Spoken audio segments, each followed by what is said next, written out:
But perhaps Miscavige's greatest crime, when it comes to sullying the legacy of LRH, was when he replaced Hubbard's adorable corgis with the lowly beagle. Oh, fuck. Oh, I do love a beagle. We're going to get Jerry's blown a up beagle even chihuahua. harder. I love beagles. They keep your house free of rodents. Do you understand that the Beagle Brigade's going to fucking be right behind I the love goddamn Scientologists in front of our homes? Yeah, the Beagle Brigade is fine. Well, we'll just have to fucking come back with the Corgi Clan.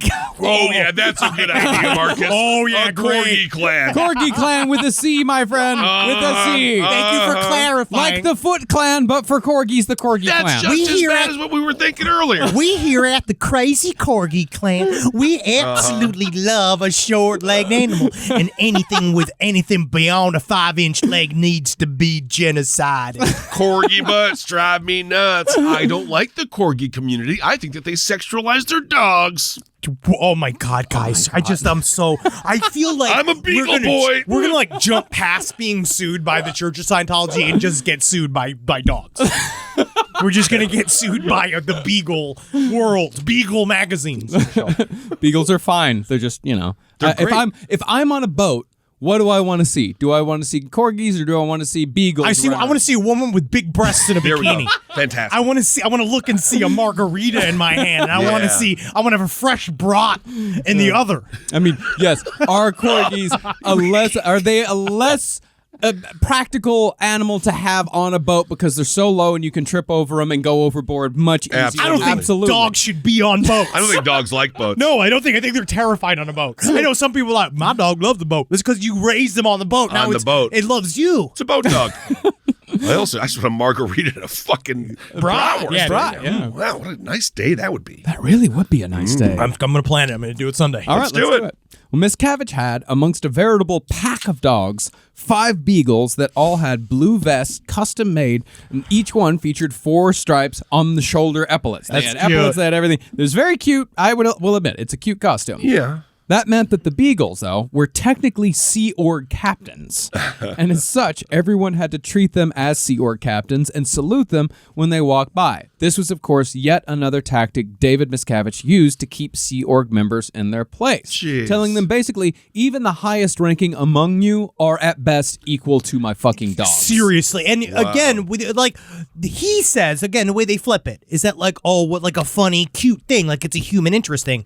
But every single thing that David Miscavige does is deadly serious. Yeah. There's Right. not a sense of irony about the man. And if you look at footage that people have of him now, like those fake Scientology videos where you see him like smiling and looking like he hangs out with people inside of the org and shit, being like, absolutely not. That man's very, very dangerous. You tell me you don't like a fucking beagle, bro? No, I like a beagle. I'm just at a saying. beagle. I have I don't have a hair in this fight. I mean, I like a beagle. I'm just saying, I got a corgi, or I got a little corgi mix, and I like corgis better. Beagles can run up to 20 miles fucking per hour. Yeah, you fucking put that beagle up against my Georgie. Georgie can run 20 miles an hour, I guarantee you. I've seen this dog run. Yeah. Oh, good. All right. Well, in addition, Miscavige also had a Dalmatian pit bull mix called Buster, who was known to attack staff members and once sent an elderly woman to the hospital. Oh. Now, while Sea Org members were putting up with being compared to dogs and being attacked by dogs, they were also being beaten on the regular by Scientology executives, and the beatings were beginning to get progressively worse starting in the late 90s. That's because shit was rolling downhill following the death of Lisa McPherson. Remember, that's what we talked about at the end of the last episode. That was their exorcism gone wrong. Yes. Basically. And after that, David Miscavige's punishments involving Scientology executives were getting more violent, more humiliating, and more bizarre in the dusty old bones full of green dust tradition. It really is true. And the fact that, because now they're, heavily bleeding. After the Lisa McPherson thing, that was, really the first time that something from the outside world really came in and touched David Miscavige. Right. And he did not like that, which is why they still so angrily and hungrily go after anybody. Well, and they still are doing. We're experiencing too. People experience this all the time because of the Lisa McPherson thing and where it's going to now. This is the whole third age of Scientology. And this is, and it's important to say that these punishments, the worst punishments in Scientology, go towards executives. Oh, These yeah. are people at the very, very top, the people that are in David Miscavige's immediate orbit. Again, Shelley Miscavige, all these people, anybody who got close to him was this close. The more you got promoted, the more in danger you were within the organization. Well, and perhaps the most bizarre and frankly hilarious example, David Miscavige had a set of expensive, lifelike ventriloquist dolls commissioned that looked exactly like his 3 favorite executive whipping boys. He would bring them into these meetings, and then he'd be like, okay, everybody, let's just see what Mike has to say.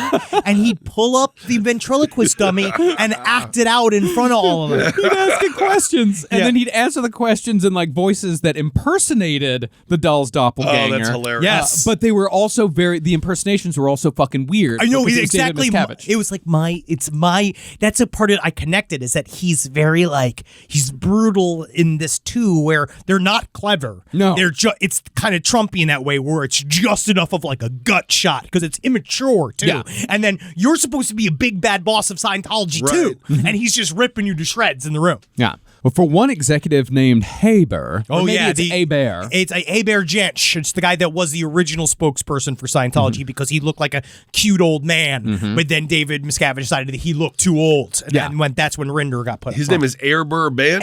Hebert Jensch. Hebert Jench. I hope he finds them boys out there. I hope he finds them boys. I'm thinking of the boys. Oh, I'm thinking of the boys. What are you saying? They got a Confederate flag on their car. No, he's German. He's Hebert Jensch. I hope he finds them boys from the Dukes of Hazzard. That's what I was thinking of. Man, whatever gets it out. Whatever, man. Well, for this guy, David Miscavige would get a little meta. He'd do a howdy doody voice that always answered with childish statements. I'm dummy. I'm a big stupid dummy. Like literally. Yeah, because in Miscavige's view, Hebert had the intelligence of a marionette. You're as smart as this dummy. You're a dumber, and you look at the dummy. It's like, why are you friends with me then? If he hates all of his friends. He has no friends. Yeah. Only one specific incredible cocktail artist. Oh, interesting. Well, for another executive named Guillaume Lesèvre, Miscavige would do an over-the-top French accent, and almost every sentence that he spoke would mention how much Lesèvre loved cheese. Man. I'm a cheese-loving motherfucker. I am a stupid cocksucker. Man, because then he loved his favorite word was cocksucker. Right. But when it came time to impersonate Mike Render, Miscavige would speak like a real slow-talking Morris. Because oh my God, he did him Holden McNeely. He would literally go like, "Hi, I'm Mike, and I'm always slow to react because I'm out ethics and I pull it in, don't I?" And the whole hate time, him. like, imagine there's like the clattering of the ventriloquist dummy mouth. Like, Right. Wow. And in fact, Miscavige once described Rinder in front of a large group of high-ranking Scientologists as being the spawn of an R-worded sloth's DNA. Whoa, hey, no, whoa. Whoa. These R-worded sloths need to be able to reproduce. Absolutely. But you remember, this is how the way we're talking about this is the ramp up, Yeah. right? Because after Lisa McPherson happened, this is when things started getting more and more crazy. Yeah. Because obviously he's been slapping and beating people and cross-bodying people this whole And doing time it forever, yeah. But now it's really starting to get fucking weird. Yeah, you got the blood on the hands. When Rinder's further humiliation, Miscavige tapped a gold-based electrician to install 4-foot lengths of copper wire into the ground in front of a conference room. This, he said, would prevent Rinder's body thetans from jumping off and landing on Miscavige. Perfect. So it's the Scientological equivalent of bullying someone for having cooties. Well, this is what Wow. this is why he's punishing the executive staff, right? He's punishing the executive staff because they're not doing right. The Yeah. reason why Scientology is getting all this heat is because you guys are all fucking up. Yeah. It's not because we're a corrupt organization. It's because you guys are all fucking up and you are now it's splashing onto me. Yeah. When it came to everyone else, though, Miscavige's favorite blanket insult was pie face. Yeah, because Or- people would fall asleep. Yeah, or in some cases, according to Mike Rinder, you motherfucking pie-faced piece of dog shit. Whoa. Someone was pie-faced, in Miscavige's world, when they stared at him in silence and terror when he asked a question with no possible right answer, which he did quite often. Oh yeah, there's the idea because we give you a bunch of questions and then everything could be wrong. Everything would be wrong. Whatever Yeah. you said was wrong. And pie-faced was a face with no expression. So to drive his point home, he started bringing white paper plates and magic markers to meetings. And using his kindergarten arts and crafts skills, David would draw approximations of smiley faces on the plates, but he'd use a straight line instead of a grin for the mouth. It's an emoji. Yeah, blank expression. You can't see it, but Yeah. Yeah, it's an emoji. It sounds like at any time he might try to buy Twitter.